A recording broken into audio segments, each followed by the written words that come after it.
Amém. Glória a Jesus. Saúde a igreja com a paz do Senhor Jesus. Podem sentar. Muito obrigado. Deus abençoe. Louvado seja o nome do Senhor. Quero agradecer a Deus pela oportunidade de estar aqui com os amados irmãos para juntos louvarmos e engrandecermos o nome do nosso Deus. Agradecer ao nosso pastor Joel pelo convite, pela oportunidade de estar ministrando a palavra de Deus aqui nesta manhã. Nós sabemos do cuidado e do zelo, que o pastor Joel tem ao entregar esta tribuna para que os irmãos estejam ministrando a palavra do Senhor, o que aumenta a nossa responsabilidade diante de Deus e diante da igreja. E eu agradeço ao pastor Joel pelo seu cuidado, por todo o apoio que ele tem nos dado. Estamos aqui há 9 meses, então foi uma gestação, E hoje para mim é como se fosse de fato a primeira vez pregando a palavra de Deus. Já vão fazer, pastor, assim, 20 anos, não parece, Que eu prego desde os 14 anos, estou com 33, apesar dos cabelos brancos, Daqui a pouco eu chego no senhor, viu? Os cabelinhos brancos. Mas hoje realmente é como se fosse a primeira vez e para mim é uma honra, um privilégio poder estar aqui com os amados irmãos. Agradecer ao pastor Alci, que Deus continue abençoando a sua vida. Pastor Ismael também, que está viajando, mas que tem nos dado também todo o suporte, tem nos ajudado, nos abençoado aqui nessa igreja. A todo o ministério, os obreiros, pastores, irmãos, que Deus abençoe a vida de cada um de vocês, viu? Para mim é uma honra estar aqui com os nossos amados irmãos. E não posso deixar também de agradecer a uma irmã aqui muito especial, a irmã Dora. Irmã Dora que nos abençoa até hoje, viu? Os irmãos sabem, Esse sapato que eu estou usando aqui foi ela que me deu, viu? Tem roupa, tem gravata, tem... Quando eu cheguei aqui, eu cheguei com um paletó só. Aí fui lá na irmã Dora, já peguei 3 paletó, folgado, mas usei. E é assim, até hoje ela nos presenteia, com roupa, com sapato, brinquedo para a filha. Deus abençoe, irmã Dora, que Deus lhe recompense em nome de Jesus. Deixar também registrado o meu agradecimento ao pastor Osiel Dias. Ele é pastor ali na Quadrangular, Ele é amigo de infância do meu pai, fez parte do Ministério do Belém lá no Brasil. E aqui ele, há 20 anos atrás, veio já enviado pela igreja Quadrangular, e foi ele que nos deu todo apoio quando a gente chegou aqui, que nos levou no banco, que alugou casa para a gente no nome dele. Então foi uma bênção na minha vida, eu não posso deixar de agradecer. Ele vai estar assistindo depois.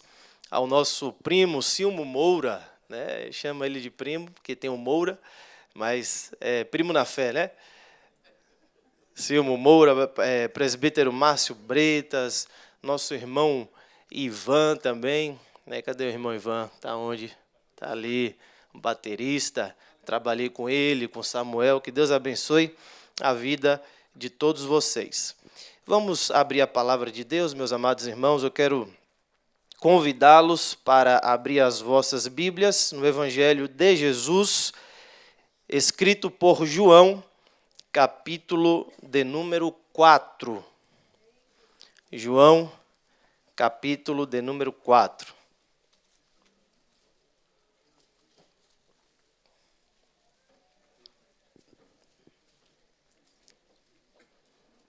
Estaremos lendo aqui alguns versículos da palavra do nosso Deus. Agradecer a minha esposa também, que tem estado ao meu lado esse tempo todo, nos suportando e nos ajudando, Não é fácil, mas Deus tem nos dado vitória aqui. João capítulo 4, versículo 1 em diante. Os que acharam, digam amém. E quando o Senhor veio a saber que os fariseus tinham ouvido que Jesus fazia e batizava mais discípulos do que João, ainda que Jesus mesmo não batizava, mas os seus discípulos, deixou a Judeia e foi outra vez para a Galileia. E era-lhe necessário passar por Samaria. Vamos para o versículo 7. Veio uma mulher de Samaria tirar água. Disse-lhe Jesus, dá-me de beber. Versículos 9 e 10. Disse-lhe, pois, a mulher samaritana, como sendo tu judeu, me pedes de beber a mim, que sou mulher samaritana? Porque os judeus não se comunicam com os samaritanos. Jesus respondeu e disse-lhe, se tu conheceras o dom de Deus, e quem é o que te diz, dá-me de beber, tu lhe pedirias e ele te daria água? Água? Versículo de número 19. Disse-lhe a mulher, Senhor, vejo que és profeta. Nossos pais adoraram neste monte, vós dizeis que é em Jerusalém o lugar onde se deve adorar? Disse-lhe Jesus, mulher, crê-me, que a hora vem, e agora é, em que nem neste monte, nem em Jerusalém adorareis o Pai. Disse-lhe Jesus, mulher, crê-me, que a hora vem, em que nem neste monte, nem em Jerusalém adorareis o Pai. E agora, para finalizar, versículos 23 e 24. Mas a hora vem, e agora, em que os verdadeiros adoradores adorarão o Pai, em espírito e em verdade, porque o Pai procura tais que assim o adorem. Deus é espírito, e importa que os que o adorem em espírito e em verdade. Amém. Glória a Deus. Queridos, nós estamos diante de uma história maravilhosa, que é relatada aqui pelo evangelista João, não é relatada pelos demais evangelistas, conhecidos como evangelhos sinóticos ou sinópticos, que são Mateus, Marcos e Lucas, mas é exclusivamente relatado pelo apóstolo João, onde ele nos mostra o diálogo que Jesus teve com uma mulher. Não sabemos o nome dela, mas sabemos de onde ela era, a mulher samaritana. E através desse diálogo, nós percebemos que a vida daquela mulher foi radicalmente transformada pelo poder do Evangelho. No versículo de número 2, aliás, versículo de número 3, a Bíblia diz que Jesus deixou a Judeia e foi outra vez para a Galileia.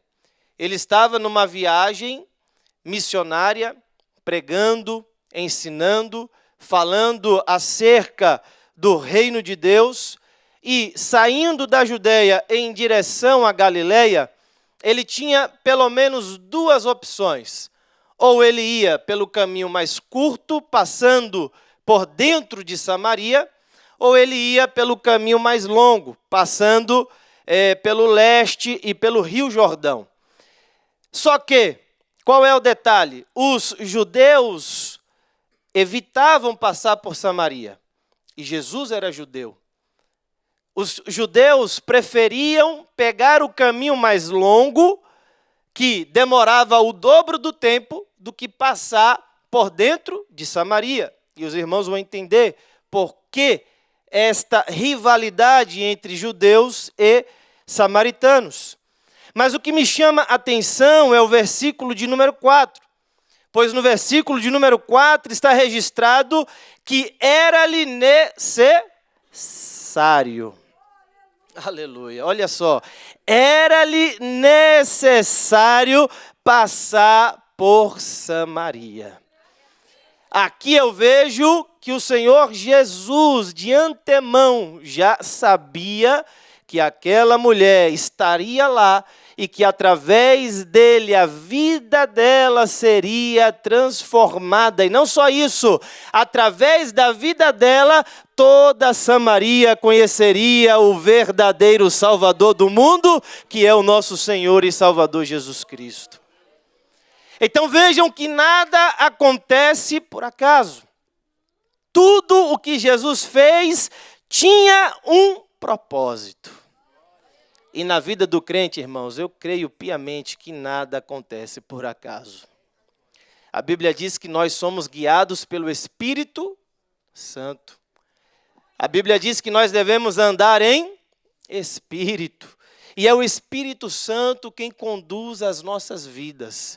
Então, nada que acontecer na sua vida é por acaso. É Jesus traçando a sua história, é Jesus abrindo as portas, é Jesus operando milagres. Se você veio morar aqui, não foi por acaso. Jesus te trouxe com um propósito, Jesus abriu as portas para você e Ele tem um projeto extraordinário na tua vida, na tua casa, na tua família, e através de você eu tenho certeza que pessoas serão abençoadas. Porque Deus tem um propósito específico na vida de cada um de nós. Mas nós precisamos estar na direção de Deus. Não somos movidos pelo acaso, nada acontece na nossa vida por acidente, não existe sorte.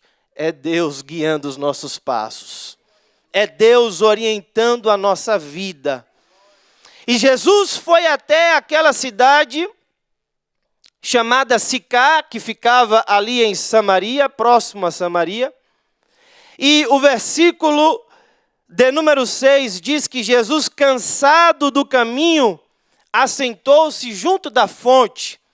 E era isso quase a hora sexta. A hora sexta é exatamente ao meio-dia, quando o sol está, a pico, escaldante, o calor é intenso. Imagine você andando no deserto, pisando naquela areia quente, e ao meio-dia Jesus estava cansado. O apóstolo João aqui enfatiza a natureza humana do Senhor Jesus. Nós sabemos que Jesus, enquanto esteve aqui na terra, ele foi totalmente homem, plenamente homem, 100% homem, porém sem a natureza pecaminosa. Ele tinha a natureza divina e tinha também a natureza humana, coexistindo. E nós estudamos, pastor Alci, na teologia, a união hipostática, que é justamente essa união entre as duas naturezas, a natureza divina e a natureza humana, coexistindo na mesma pessoa, na pessoa de Jesus. Ele deixou de ser Deus por estar cansado? Não. Mas como humano, como ser humano, ele se cansava, ele sentia sede, ele sentia fome, ele sentia dores e ele precisava descansar. E junto à fonte de Jacó, ele se assenta e aguarda. Quando no versículo 7 diz que veio uma mulher de Samaria, ou seja, ela saiu de Samaria e foi até Sicar, que era a cidade onde Jesus estava. Não era comum uma mulher sair de Samaria para buscar água em Sicar, primeiro ponto. Segundo ponto, não era comum uma mulher buscar água ao meio-dia. Elas faziam isso ou de manhã, logo cedo, ou de tardezinha. Mas como eu disse, era-lhe necessário passar por Samaria. Aquela mulher não sabia o que ou quem a estava aguardando, mas Jesus de Nazaré sabia que ela chegaria. E ele estava aguardando aquela mulher no local certo e no momento certo. E a Bíblia diz que quando ela chega para tirar água para a sua família, para os seus animais, Jesus olha para ela e diz: mulher, dá-me de beber. Uma palavra simples, um pedido simples, dá-me de beber. Mas esse pedido deixou aquela mulher estupefata, admirada. Por quê? Primeiro, não era comum um homem se dirigir em público a uma mulher. Naquele tempo, principalmente os mestres e os religiosos, não conversavam com mulheres em público, nem com sua esposa, nem com suas filhas. Era sinal de desrespeito. Olha só, a radicalidade. Eles não podiam conversar nem com a esposa, nem com as filhas em público. E Jesus, como homem, está conversando com uma mulher estranha. Então, esse é o primeiro ponto.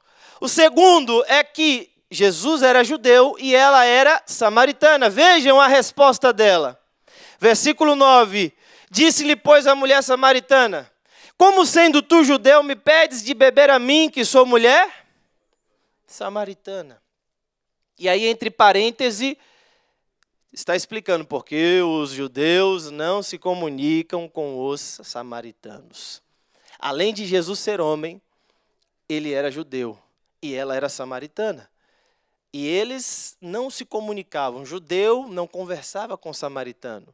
Judeu não fazia transição comercial com samaritano. Judeu não tinha comunhão com os samaritanos. Era um povo que se odiava.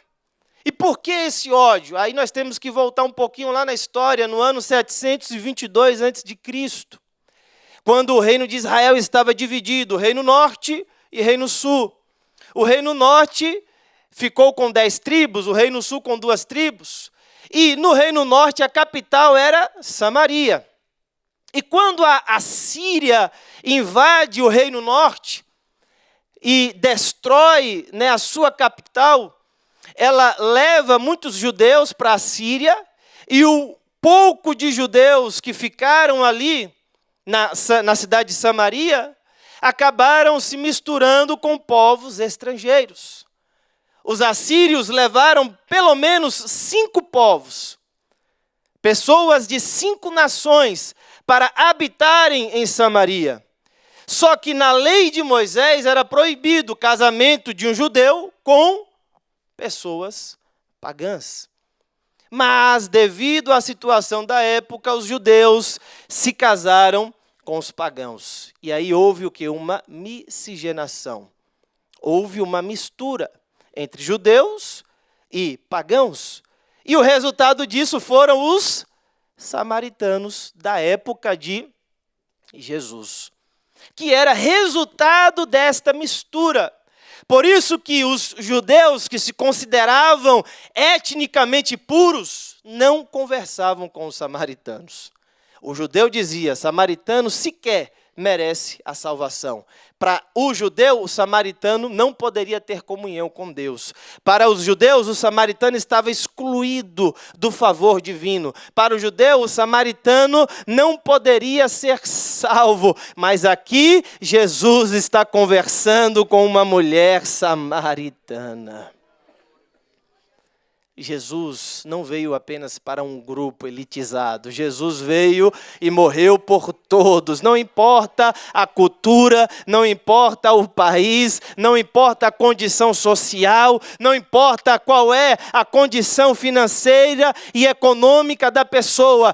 Todos têm o mesmo valor diante de Deus. Jesus morreu por você, Jesus morreu por mim, Jesus derramou seu sangue precioso na cruz do Calvário para nos libertar. Aleluia. E Jesus não faz acepção de pessoas. Ele sabia que aquela mulher era valiosa para ele, era valiosa para Deus. Glória a Jesus. Nós somos valiosos aos olhos de Deus. Quando a mulher faz esta pergunta, a resposta de Jesus no versículo 10 é: mulher, se tu conheceras o dom de Deus, e quem é o que te diz, dá-me de beber, tu lhe pedirias, e ele te daria água viva. Jesus está dizendo: mulher, você não sabe quem eu sou. Para você, eu sou apenas um judeu.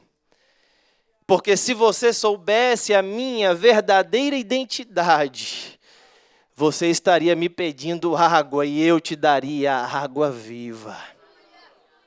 Aqui Jesus, aos poucos, começa a revelar a sua verdadeira identidade para aquela mulher. Começa a aguçar a curiosidade daquela mulher. E a mulher, sem entender, diz: Senhor, tu não tens com que tirar a água, o poço é fundo, aonde tens a água viva? De onde o Senhor vai tirar esta água viva? Como o Senhor vai me oferecer esta água viva? És tu maior do que o nosso pai Jacó? Olha que pergunta mais inocente.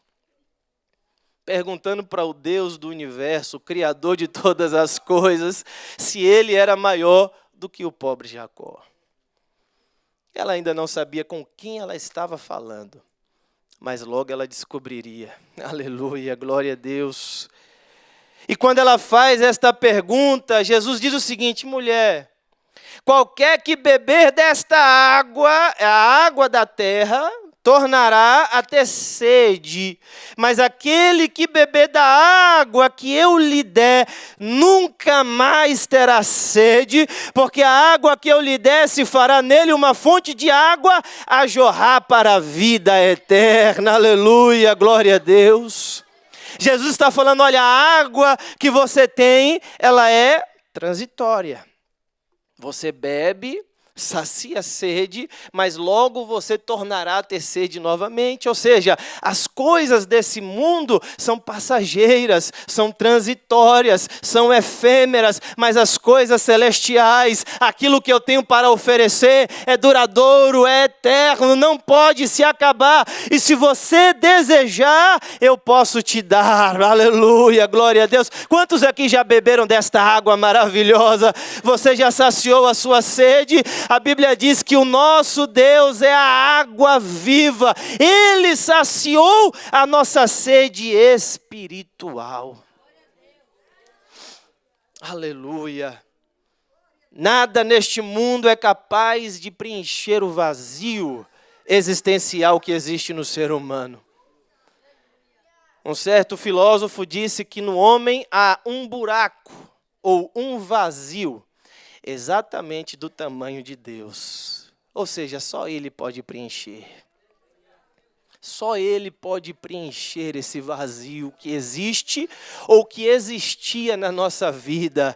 Porque hoje nós somos completos, hoje nós temos a presença de Deus, hoje nós temos a presença do Espírito Santo, hoje o nosso nome está escrito no livro da vida, nós temos a convicção da salvação. Aleluia. Não adianta você querer preencher este vazio com as coisas do mundo, porque, como eu já disse, são transitórias, são efêmeras, são passageiras, não vão suprir a nossa necessidade espiritual. E é por isso que as pessoas se tornam escravas do pecado, porque elas tentam de todas as formas preencher este vazio e não conseguem. Vão para as drogas, vão para o álcool, vão para a prostituição, vão para os jogos, se envolvem em coisas ilícitas, fazem coisas absurdas, tentando ser feliz, tentando encontrar a verdadeira alegria, tentando preencher este vazio, mas o vazio só vai aumentando, o vazio só vai crescendo, e cada vez elas vão se distanciando da presença de Deus. Mas Jesus tem água viva para você, Jesus pode preencher o seu vazio, Jesus pode preencher a tua alma com a verdadeira alegria, que é a alegria eterna da salvação. Muitos não entendem a alegria do crente, porque o verdadeiro adorador, ele adora a Deus independente da situação. Aleluia. Pode estar com dinheiro ou pode estar sem dinheiro. Pode estar empregado ou pode estar desempregado. Pode ter casa própria ou pode morar de aluguel. Se ele tem o Espírito Santo, é isso que vale. Ele tem alegria na alma, ele tem alegria no coração, ele tem regozijo, ele se alegra todos os dias. Ele levanta dizendo: Senhor, muito obrigado por mais um dia em tua presença. Senhor, muito obrigado pela salvação da minha alma. Senhor, muito obrigado porque eu tenho o privilégio de ter comunhão com o Senhor. Independente. Não importa, pastor Humberto, se está na África, né? Pastor Humberto trouxe uma palavra maravilhosa para a gente domingo passado e falou da alegria dos africanos, da sinceridade do coração em servir a Deus, mas não importa, porque se você é verdadeiro adorador, você pode estar na África, você pode estar nos Estados Unidos, você pode estar no Brasil, você pode estar na Europa, você continuará sendo verdadeiro adorador, você continuará servindo a Deus, você continuará se alegrando na presença do Senhor, porque você tem a presença do Espírito Santo de Deus na sua vida. Aleluia, glória a Deus. E no versículo 15, a mulher olha para Jesus e diz: Senhor, dá-me desta água. Até aqui é interessante. Ela queria dar água, só que ela não entendeu que água era essa. Ela diz: Senhor, dá-me desta água, para que não mais tenha sede e não venha aqui tirá-la. Ela interpretou as palavras de Jesus de modo literal. Foi igual a Nicodemos, quando Jesus disse: olha, necessário vos é nascer de novo. Ele disse: como é que eu vou nascer de novo? Interpretou as palavras de Jesus de modo literal, quando, na verdade, Jesus estava falando em figura de linguagem, usando uma simbologia. E ela fala: Senhor, eu quero resolver os meus problemas agora. Que água mágica é essa? Nunca mais eu vou precisar trabalhar. Olha que bênção. Nunca mais eu vou ter que vir aqui no poço, pegar água. Que trabalho cansativo, né? Exaustivo. Ainda mais meio-dia, pelo amor de Deus. Né? O pior horário. Eu quero desta água, eu não quero ter mais trabalho. Eu vou levar desta água, vou dar para minha família, vou dar para os meus animais. Ninguém vai ter sede mais. Maravilha. Ela queria resolver os seus problemas. E quantos buscam a Deus apenas interessados em alguma coisa? O evangelho de interesses, o evangelho de barganhas. E quantos prometem isso, infelizmente, né? Na mídia, na televisão, no rádio, na internet. Pregam um evangelho distorcido, dizendo que se você aceitar Jesus, todos os seus problemas serão resolvidos. Se você aceitar Jesus, nunca mais você passará uma crise financeira. Se você aceitar Jesus, nunca mais você vai ter problema na sua casa, com a sua esposa, com o seu esposo e com seus filhos. Se você aceitar Jesus, nunca mais você ficará enfermo, nunca mais você vai precisar tomar remédio. São super crentes. Tem um livro muito interessante, que o título é Super Crentes. E o autor fala justamente desse evangelho distorcido, que quer transformar os crentes em super crentes, ou seja, você não vai adoecer, você não vai passar necessidade, você não vai ter mais crise, você vai ter saúde plena, você vai ser rico, você vai ter dinheiro. E o evangelho para ele se resume nisso. Jesus pode nos prosperar financeiramente, sim ou não? Jesus pode nos curar, sim ou não? Jesus nos dá saúde, sim. Mas o evangelho é só isso? O foco do evangelho está nas coisas materiais. O foco do evangelho está na nossa saúde física. O foco do evangelho é Jesus de Nazaré, a palavra de Deus. Independente da situação, nós continuaremos servindo ao Senhor. Jesus disse: no mundo tereis aflições. Ou seja, ele não prometeu um evangelho de 1001 maravilhas. Ele disse: vocês serão perseguidos, vocês serão odiados, no mundo terão perseguições, sofrerão perseguições, no mundo vocês sofrerão aflições, mas tem de bom ânimo, porque eu venci o mundo. E se Jesus venceu o mundo, você também vai vencer. Se Jesus venceu o mundo, você também é um vencedor. E a Bíblia diz que em Cristo Jesus nós somos mais do que vencedores. Então você pode se alegrar nesta manhã, porque Jesus tem vitória para você. A luta é grande, a batalha é grande. Nós temos que nos esforçar, temos que batalhar, temos que lutar, mas Jesus está do nosso lado. A maior promessa de Jesus foi: eu estarei convosco todos os dias até a consumação dos séculos. Não importa se é na bonança, se é na escassez, se é no momento de alegria, se é no momento de tristeza, Jesus continua do nosso lado. Aleluia. Aí Jesus, aproveitando a oportunidade, ele disse o seguinte: olha, então, já que você está querendo dessa água, vai lá na sua casa, chama o teu marido e vem cá.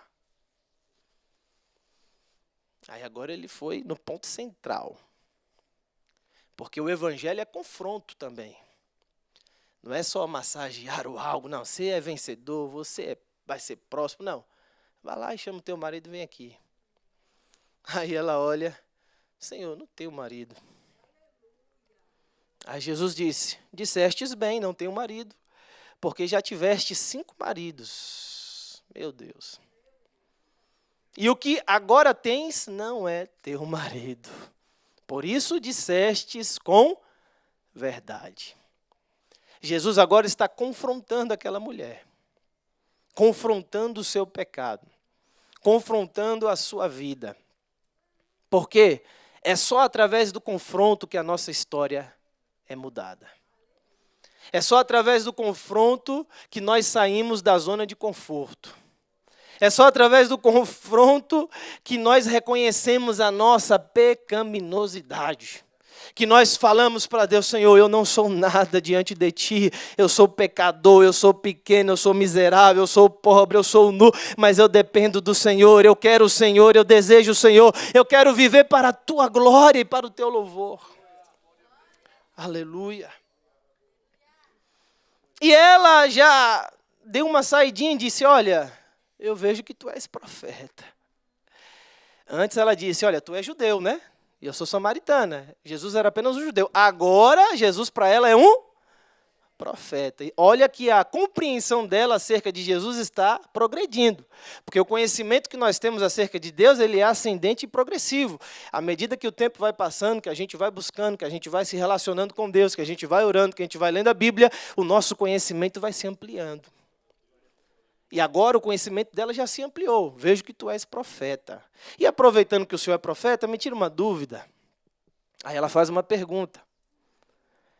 Ela diz, olha, nossos pais adoraram neste monte, que é o Monte Gerizim, o Monte dos Samaritanos. Mas vós, judeus, dizem que é em Jerusalém o lugar onde se deve adorar.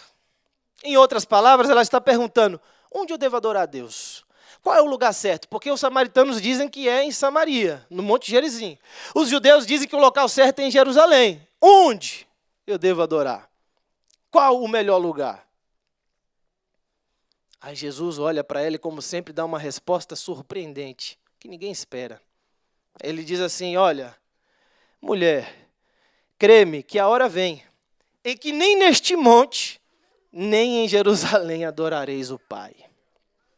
A mulher fala de uma adoração restrita, ou seja, ou é no Gerizim ou é em Jerusalém. Jesus fala de uma adoração universal, nem em Gerizim, nem em Jerusalém. Então aonde? Aí ele continua dizendo, no versículo de número 23, mas a hora vem e agora é em que os verdadeiros adoradores adorarão o Pai em espírito e em verdade, porque o Pai procura a tais que assim o adorem. Você é um verdadeiro adorador? Onde está você nessa manhã? Não importa o local. Não entenda isso como os desigrejados, né, que falam, não precisa ir para a igreja, para o templo. Não. A Bíblia nos ensina a nos reunirmos no templo, a estarmos juntos num só propósito, porque esse é um ambiente propício para Deus manifestar a sua glória, o seu poder e lhe dar vitória. É um momento que nós tiramos de exclusividade para adorar a Deus juntos como igreja. Mas a adoração não se restringe apenas a este templo, pastor Elias. Eu adoro a Deus em casa, eu adoro a Deus no trabalho, eu adoro a Deus na rua. Aonde eu estiver, eu sou um adorador, porque Deus não está interessado no local, Deus está interessado na pessoa, Deus está interessado na sua atitude. Você é um verdadeiro adorador ou não? Você só adora na hora da bonança? Você só adora na hora da vitória? Ou você adora na hora do fracasso, na hora da derrota, na hora da crise, na hora da luta, na hora do deserto? O verdadeiro adorador, ele adora a Deus em espírito e em verdade. Abacuque, no capítulo de número 13. Abacuque, aliás, capítulo de número 3. E os versículos 17 e 18, ele diz, olha, mesmo que a figueira não floresça, nem haja fruto nas videiras, ainda que o trabalho da oliveira falhe e os campos não produzam alimento, ainda que o rebanho seja arrebatado e não haja gado nos estábulos, ainda assim eu me regozijarei no Senhor e exultarei no Deus da minha salvação. Abacuque está dizendo, Senhor, pode me faltar tudo, o trabalho, a roupa, o mantimento, a casa, mas não pode faltar a presença do Senhor, não pode faltar a alegria da salvação, não importa a situação, eu continuarei adorando a Deus. Aleluia, isso é ser um verdadeiro adorador. É adorar a Deus em espírito e em verdade. O nível da nossa adoração deve ser em espírito. Porque é o nosso espírito que se comunica com o mundo espiritual. E é justamente nesse nível em que ocorre a nossa comunhão com Deus. Portanto, o próprio texto diz, Deus é espírito. E importa que os que o adorem em espírito e em verdade. Tudo começa daqui de dentro. É de dentro para fora.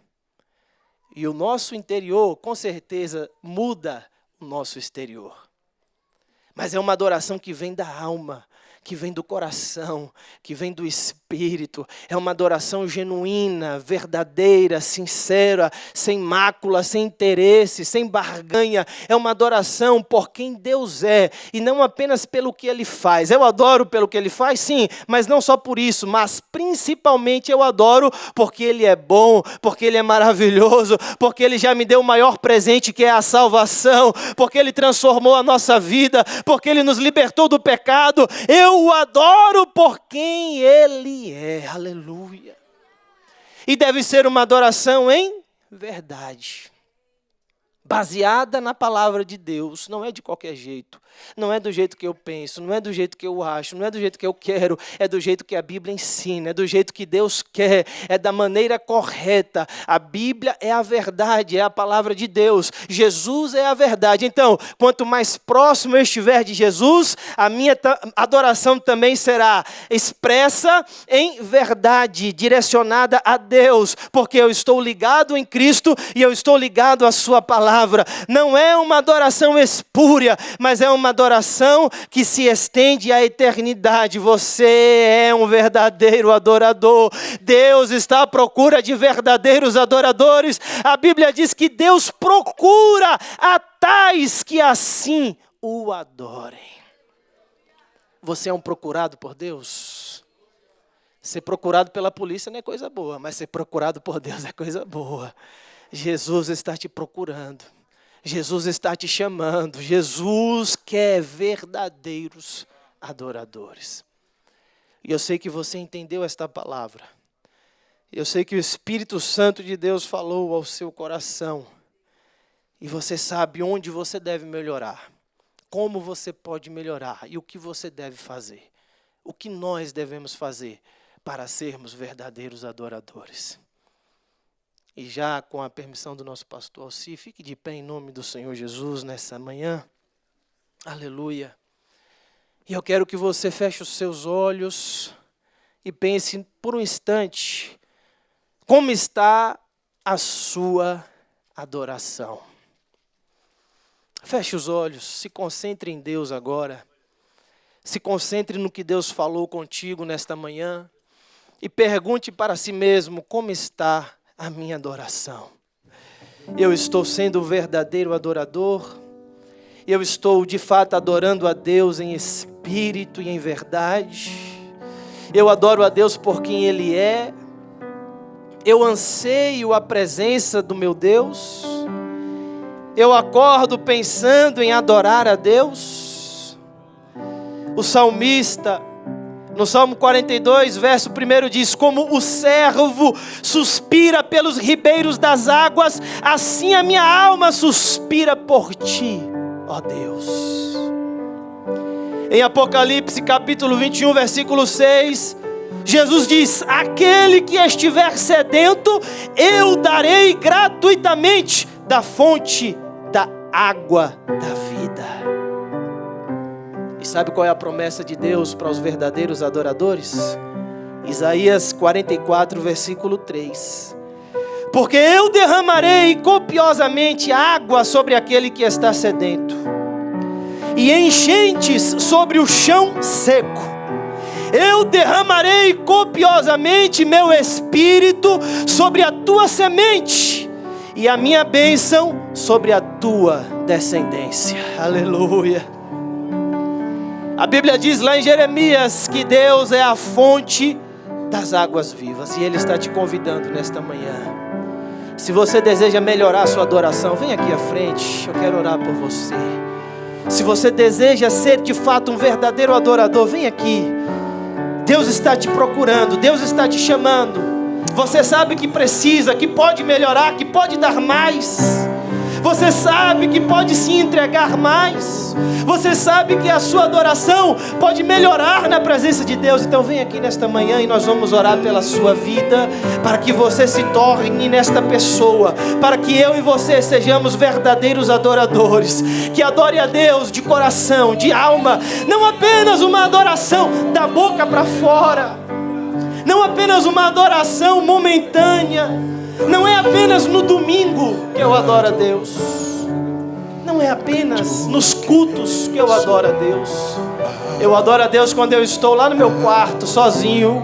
Eu adoro a Deus quando ninguém está me vendo. Eu adoro a Deus no meu trabalho. Eu adoro a Deus em todos os lugares. Você deseja ser o verdadeiro adorador? Então vem em nome de Jesus.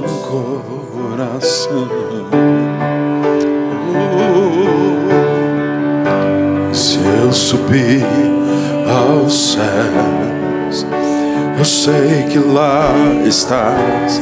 E se eu mergulhar no mais profundo mar, nunca poderei me ausentar do teu olhar. Deus está à procura de verdadeiro. Tu és o Deus que me sonda. Quebrante o seu coração diante de Deus nesta manhã. Tu és o Deus que Entregue a me tua vida por completo. Teu corpo, tua alma, teu espírito. não tenho todas as respostas. Deus vai realizar coisas extraordinárias na Mas tua de vida. uma coisa eu Deus sei, vai realizar coisas toda a minha extraordinárias vida na tua te casa, na tua família.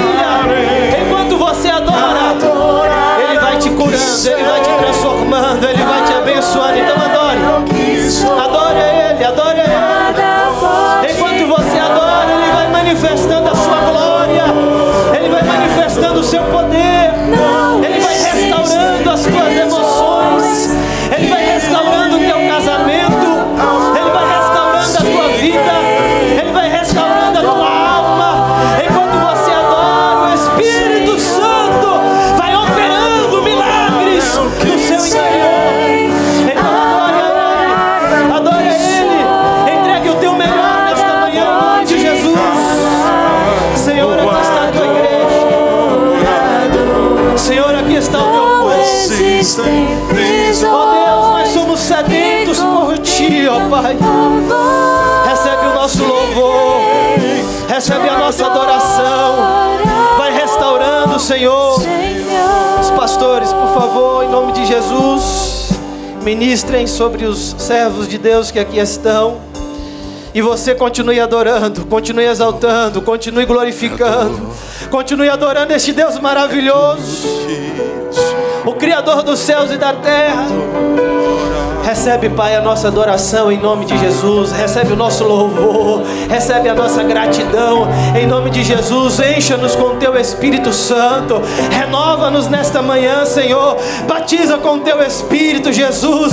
Em nome do Senhor Jesus, transforme as nossas vidas.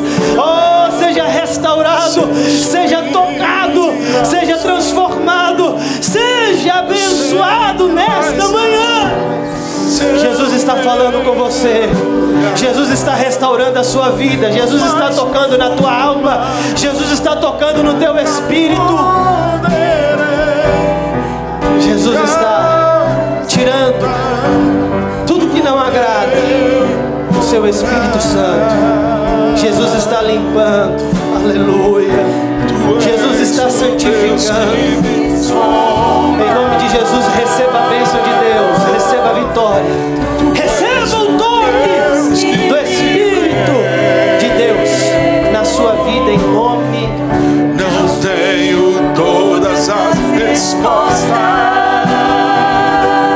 mas de uma coisa eu sei: com toda a minha vida te adorarei. Adorar é o que sei, adorar é o que sou. Nada pode calar um adorador. Não existem prisões que contenham a voz de quem te adora, Senhor. Glória a Deus. Quantos querem agradecer ao Senhor pela cooperação no culto de nós, jovens casais?